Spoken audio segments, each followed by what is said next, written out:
번째 수업 이어가도록 하겠습니다. 자, 전세권에 관한 질문인데요. 깡통주택, 요즘 아파트 가격이 좀 떨어지면서요. 또 전세난 때문에 전세 금액이 올라가면서요. 이러면서 깡통주택들이 좀 많이 나왔죠. 그죠? 깡통주택은 뭡니까? 전세 가격이 매매 가격보다 오히려 더 올라가 있습니다. 그래서 전세권자 입장에서 이 주택을 경매하더라도 자기의 보증금을 다 돌려받지 못할 정도로 매매 가격이 떨어진 경우, 왜냐하면 전세나 임대차 계약은 보증금을 한번 넣고 들어가면요, 사는 동안 그거를 시세에 따라서 계속 주고받고 보증금을 증액하고 감액하고 이러지는 않잖아요. 한번 2억에 들어가면 만기까지는 2억이고요. 그때 재계약할 때 조금 더 올리거나 이제 감액하거나 이런 경우는 있지만, 살면서 증액하거나 감액하는 게 법률적으로 불가능한 건 아닙니다만 그런 경우는 실무적으로 거의 없습니다. 근데 그 매매 시세라는 거는 수시로 바뀌죠. 그죠? 그래서 이슈가 있는 지역은 일주일 상관으로도 어떤 분위기가 확확 달라지기도 합니다. 이러다 보니까 들어갈 때는 매매 가격이 한 2억 4천 정도 돼서 내가 2억에 그 전세를 들어갔는데, 살다 보니까 이게 한 1억 8천으로 떨어졌어요. 이렇게 되면 깡통주택이라고 얘기하죠. 물론 법률적인 용어는 아닙니다. 당연한 말씀이지만 우리 실무적으로 현장에서 그렇게 표현을 하죠. 깡통주택이다 이렇게. 깡통주택 경매사건에서 선순위 전세권자가 배당 요구를 하면 보증금을 전액 배당받지 못하더라도 매각으로 소멸된다. 그렇죠? 요것도 오해 많습니다. 선순위, 1순위 전세권자가 배당 요구를 하면 경매 절차에서 배당을 다 받고 못 받는 건 낙찰자한테 그 반환 의무가 승계된다, 이렇게 생각하시는 분들이 많은데요. 그거는 주택임대차보호법 상의 대항력과 확정일자를 갖고 있는 임차인의 얘기고요. 우리는 관련 규정이 다른, 요건 전세권은 민법이고요. 그죠? 관련 규정이 법령 자체가 다른 이 전세권은 그런 권능이 없습니다. 물론 용익물권적 권능이 있기 때문에 대항력이라는 권능을 갖고 있어요. 경매가 되더라도 아니면 일반 매매를 해도 소유자가 바뀌더라도 나는 내 전세권을 계속해서 주장할 수 있는 이 대항력 갖고 있고요.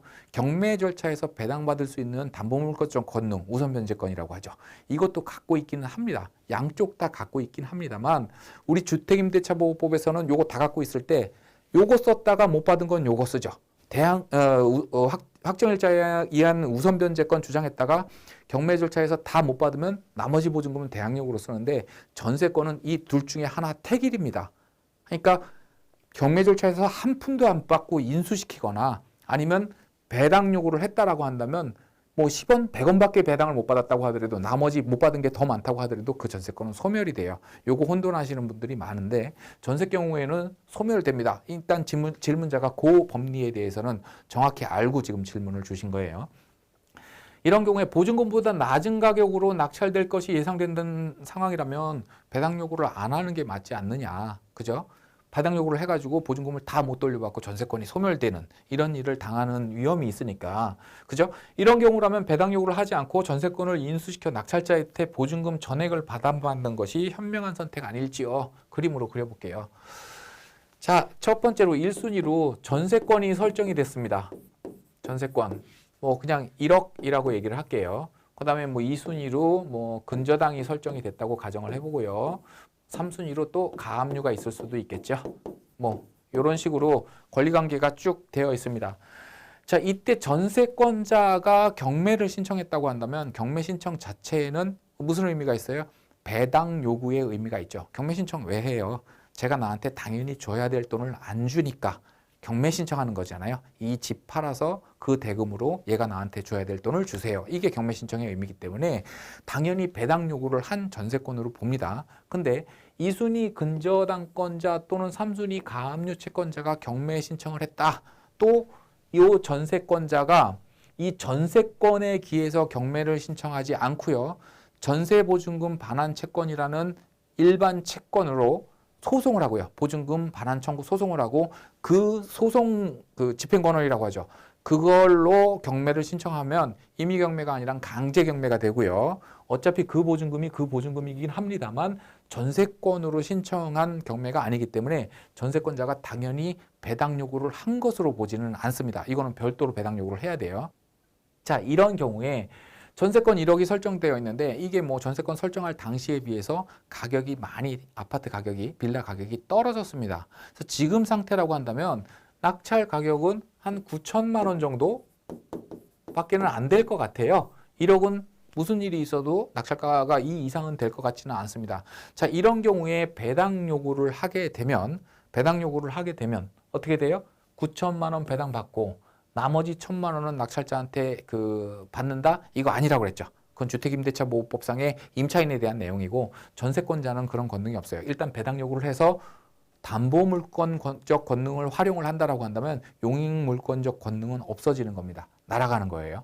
그래서 결국엔 이 전세권자는 1천만 원을 배당받지 못하고 잃어버리고 이 집을 비워줘야만 합니다. 그러니까 이런 경우에는 배당 요구를 하지 않고 그래서 담보물권적 권능을 포기하는 거죠. 용익물권적 권능을 활용해서 낙찰자한테 이 1억을 돌려주세요 하면 1천만 원을 안 잃어버릴 수도 있지 않느냐. 이게 사실은 조삼모사거든요. 산수라서 앞뒤가 맞지 않는 내용인데 의외로 실무에서 이런 질문이 많이 올립니다. 물론 여기서 공부를 많이 하신 분들은 이럴 경우에 만약에 배당 요구를 하면 전세권자가 경매 신청을 한 게 아니니까 배당 요구를 안 한 거고요. 그죠? 배당 요구를 안 했다고 한다면 얘가 경매 신청을 한 건데 이럴 경우에는 잉여가방이 안 나오는 거 아닙니까? 이런 질문을 하시는 분들이 있어요. 물론 있습니다만 꼭 얘가 아닐 수도 있죠. 다른 별도 다가구 주택에 다른 주택의 임차인이 경매를 신청했을 수도 있고요. 임금 채권자가 경매를 신청했을 수도 있고요. 그죠? 그래서 물론 얘가 경매 신청을 했다라고 한다면 잉여가망이 안 나오기 때문에 이 경매는 취소되겠지만 등기상에 설정되어 있지 않고 배당 순서에서 이 전세권자보다 선순위 채권자가 경매를 신청했다고 한다면 계속 진행이 됩니다. 자, 그렇다는 전제하에 볼게요. 그러면 이런 상태에서 배당 요구를 안 했다? 그럼 입찰자 입장에서는 낙찰 받고 나서 1억을 물어줘야 돼요. 그죠? 그냥 극단적으로 10만 원에 낙찰을 받았다? 그러면 낙찰 받고 나서 세금 이런 비용도 고려하지 않더라도요. 1억을 또 물어줘야 되니까 1억 10만 원에, 그죠? 1억 10만 원에 이 주택을 사는 거예요.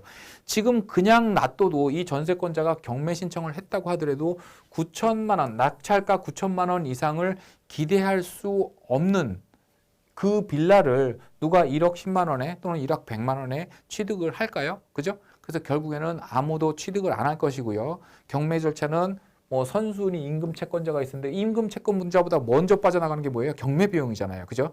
이 주택의 경매 비용이 200만 원이다. 그러면 최저가가 200만 원까지 떨어질 때까지 계속 유찰만 되다가 결국에는 선순위 임금 채권자 또한 잉여가망이 안 나오기 때문에 그때 가서 경매가 취소가 될 거예요. 그럼 경매 비용만 날립니다. 법원은 계속 그동안 일을 했으니까 경매 비용을 반환해 주지는 않거든요. 그죠? 그래서 이런 경우에는 그냥 9천만 원만 배당을 받고 1천만 원을 포기하고 갈 건지 요거과 그다음에 배당 요구를 안 해가지고 결국에는 경매가 취소되게 만들어서 집주인이 돌려줄 때까지 아니면 이 주택의 가격이 다시 상승해서 경매 붙였을 때 내 보증금을 다 찾을 수 있는 정도까지 가격이 상승할 때까지 이 집에서 계속 거주를 하든가 둘 중에 하나를 선택하는 방법밖에는 없습니다.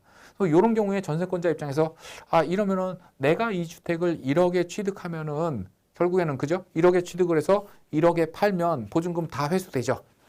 매매 대금, 낙찰 대금과 전세권 보증금은 상계 처리될 거니까 결국에는 경매 절차에서 내가 이 주택에 대한 낙찰 대금은 납부하지 않을 거고요. 그리고 살면서 1억에 팔면 결국엔 보증금 1억을 다 회수하는 거 아니냐 이 논리도 작용을 하는데요. 자, 그거는 제가 몇 번 다른 강의에서도 말씀을 드렸습니다. 9천만 원에 낙찰받을 수 있는 거를 가지고 1억에 낙찰받았다. 그거 자체가 1천만 원을 손해보고 가는 거예요. 그죠? 그냥 다른 사람이 9천만 원에 낙찰받았으면 1천만 원 보증금에서 그 자리에서 잃어버리는 거지만 그죠? 내가 1억에 낙찰받았다. 그러면 9천만 원짜리 살 수 있는 집을 1억에 낙찰받았다는 것 자체가 손실이기 때문에 조삼모사입니다. 그러니까 깡통주택이 됐다. 전세권 금액보다 전세 보증금 금액보다 더 매매 가격이 떨어졌다라고 한다면 임차인이 또는 전세권자가 보증금을 잃어버리지 않을 수 있는 방법은 없다는 전제하에 시작을 해야 됩니다. 그 잃어버리는 1천만 원을 어떤 방식으로 잃어버릴 거냐? 계속 살면서 오를 때까지 기다릴 것이냐? 아니면 내가 1천만 원 손해보고 사서 메꿀 것이냐? 아니면 남이 9천만 원에 낙찰받아서 그냥 그 자리에서 1천만 원을 손해볼 것이냐? 내 상황에 맞게끔 그것만 선택을 할 수 있을 뿐이지 잃어버린 보증금을 확보할 수 있는 방법은 없습니다. 물론 임대인이 집주인이 이 주택 말고 다른 재산이 있다라고 한다면 여기서 못 받은 1,000만 원은 그 주택, 그 재산에 또 강제 집행을 해서 경매를 할 수 있습니다. 그렇게 해서 요 경매 사건 외의 절차로 잃어버린 돈을 되찾을 수 있는 거는 변론으로 하고요. 요 경매 절차에서 잃어버리지 않을 수 있는 방법은 없다. 이렇게 기억하시는 게 맞습니다. 자, 채권담보를 목적으로 설정된 전세권이 효력이 있는지 지금 질문들이요. 다 어떤 질문들이냐면 주택임대차보호법 상의 임차인과 민법상의 전세권자를 구별 못해서 나오는 질문들이에요. 이게 채권담보를 목적으로 설정된 전세권이 그 효력이 있는지 이거 보겠습니다. 임대차 계약의 주된 목적이 주택을 사용 수익하려는 데 있는 것이 아니고 소액 임차인으로 보호받기 위해서 왜냐하면 주택의 근저당권이 이미 설정이 되어 있습니다. 그런 상태에서 소액 임차인으로 들어가게 되면은요. 소액 임차인으로 들어가면 선순위로 배당을 받잖아요. 근저당권자보다. 그죠? 그래서 친구한테 3,000만 원을 꿔줬습니다. 근데 안 갚아요. 그래서 빨리 갚아. 그러니까 이 친구가 그때 얘기를 하는 거예요. 야, 나 갖고 있는 집도 경매되게 생겼어. 그러면 내 입장에서는 3,000만 원을 받을 방법이 없겠다 생각되죠. 그래서 야, 그러면 너 임대차 계약 하나 써줘 나한테 3,000만 원. 그리고 실제로 전입신고하고 글로 이사를 들어갑니다. 내가. 그 경우에요. 소액 임차인으로 보호받아 기존 채권을 회수하려는 데 있는 경우에 주택임대차 보호법상의 소액 임차인으로 최우선 변제를 받을 수 없다라고 합니다. 예. 요건 많이 있어요. 근데 이것도 또 같은 논리로 전세권에 적용을 하는 거죠. 그렇다면 채권을 담보할 목적으로 등기상의 전세권을 설정한 경우에 그 전세권의 효력이 인정되는지요. 그죠? 아니면 또 전세권 설정하고 실제로 거주를 하는 경우와 거주를 하지 않는 경우하고 달라지는지요. 이 얘기인데 이 마지막 질문은 지금 전세권의 성립 요건을 전혀 이해하지 못한 질문이라고 보시면 됩니다. 전세권의 효력 발생 요건은 뭐예요? 등기입니다. 등기. 등기만 하면 실제로 점유를 하지 않아도 됩니다. 물론 전세권이라는 거는 다른 용익물권과는 다르게 반대로 반드시 반대의 급부가 있어야 됩니다. 뭐예요? 전세보증금이 지급이 돼야 됩니다. 전세보증금을 지급하지 않으면서 전세권 설정을 했다. 전세권 설정 계약 등기 신청할 때 보증금 적는 난이 있거든요. 거기다 빵원 적으면 기각됩니다. 각하돼 버려요. 그러니까 전세권이라는 거는 반드시 전세 보증금을 요건으로 하고요. 등기됨으로 효력 발생이 됩니다. 어디에도 점유의 얘기가 나오지는 않는데 그 점유의 얘기는 어디서 나와요? 주택임대차보호법에서 나오는 거거든요. 그죠? 전입신고와 점유를 마치면 그 다음 날부터 제3자한테 대항력이 발생한다라는 내용이 있잖아요. 그 점유 그거를 민법의 전세권에다가 갖다 붙인 질문이라서 요거는 많이 전세권을 이해하지 못한 질문이라 보니까 이 마지막 질문에 대해서는 답변은 요걸로 끝내고요. 채권 담보를 목적으로 설정한 그 전세권이 인정되는지 요거에 대해서 볼게요. 결론부터 보겠습니다. 채권 담보를 목적으로 임대차 계약을 하거나 전세권을 설정한 경우에 우리 임대차 계약에서는 세 가지 권능이 있죠. 대항력이 있고요. 확정일자에 의한 우선 변제권이 있고요. 그 다음에 보증금이 소액인 경우에 최우선 변제권이 있는데 그리고 민법에 의해서 전세권을 등기하면 전세권이 되고요. 그죠? 이렇게 나오는데 이 중에서 채권담보가 목적이라는 이유로 부정되는 거는 최우선 변제권밖에 없어요. 소액 임차인. 나머지는 채권담보라 하더라도 그 요건만 갖추면 다 인정이 됩니다. 이게 왜 그러냐면요. 최우선 변제권에 대해서는 채권담보 목적으로 한 최우선 변제권에 대해서는 부정을 하는 판례의 취지가 뭐냐면요. 소액 임차인의 경우에 그 임차보증금이 비록 소액이라고 하더라도 그에게는 큰 재산이고요. 그래서 적어도 소액 임차인의 경우에는 다른 담보권자의 지위를 해하게 되더라도 이겁니다. 다른 담보권자의 지위를 해하게 되더라도 먼저 배당을 해주는 게 맞다. 그러니까 사회부장적 차원에서 나온 제도예요, 이게.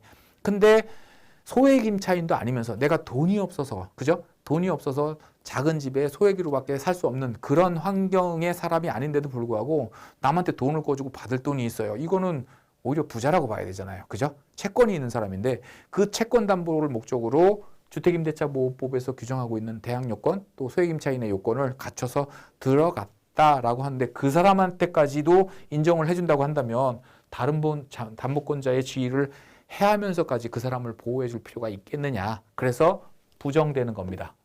그게 취지거든요.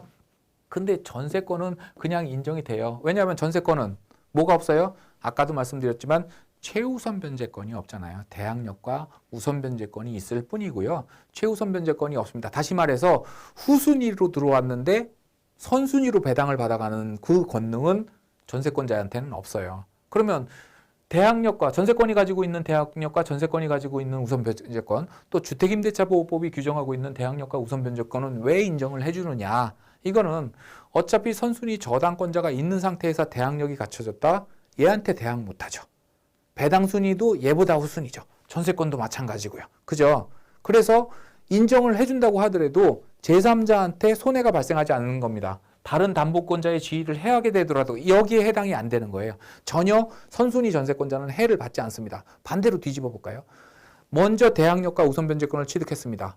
전세권을 설정을 했습니다. 이런 경우에 후순위 전세권자가 들어왔어요. 근데 이게 채권담보라고 하더라도 인정을 해주면 얘한테 피해가 발생을 할 수는 있겠지만 불축의 피해는 아니겠죠. 왜냐하면 얘는 저당권자는 돈을 빌려주고 저당권을 설정할 당시에 이미 등기부 등본상에 선순위로 전세권이 설정되어 있는 거 봤거든요. 그러고도 꺼졌다? 그러면 불축의 피해는 아닙니다. 또 세대조사 열람 결과 선순위로 전입신고되어 있던 임차인이 있었다? 이 불축의 피해 아닙니다. 그래서 여기 최우선 변제권의 입법 취지 크거든요. 요게 다른 담보권자의 지위를 해하게 되더라도 요게 키워드입니다.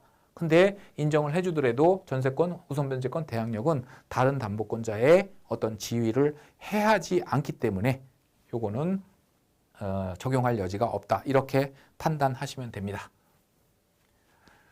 자, 거기에 대한 구체적인 판례도 있어요. 전세권이 용익물권적 성격과 담보물권적 성격을 겸비하고 있다. 설명드렸죠. 사용 수익해서 일정한 사용함으로써 일정한 이익을 얻는 권리, 사용 수익권이라고 그러죠. 그 용익물권적 성격과 담보물권적 성격을 같이 가지고 있습니다. 이건 왜 그래요? 우리 민법이 그런 권능을 줬습니다. 거기에는 이유가 없어요. 겸비하고 있다, 같이 가지고 있다는 거죠. 겸비하고 있다는 점, 또 목적물의 인도는 전세권의 성립 요건이 아닌 점, 인도, 점유는 전세권의 성립 요건이 아니라고 말씀드렸죠. 전세권의 성립 요건은 뭐다? 오로지 등기입니다. 등기만으로 성립하는 거예요. 자, 그런 점 등에 비추어 볼 때 당사자가 주로 채권담보의 목적으로 전세권을 설정하였고 그 설정과 동시에 목적물을 점유하지 아니한 경우라고 하더라도 그 전세권의 효력을 부인할 수는 없다.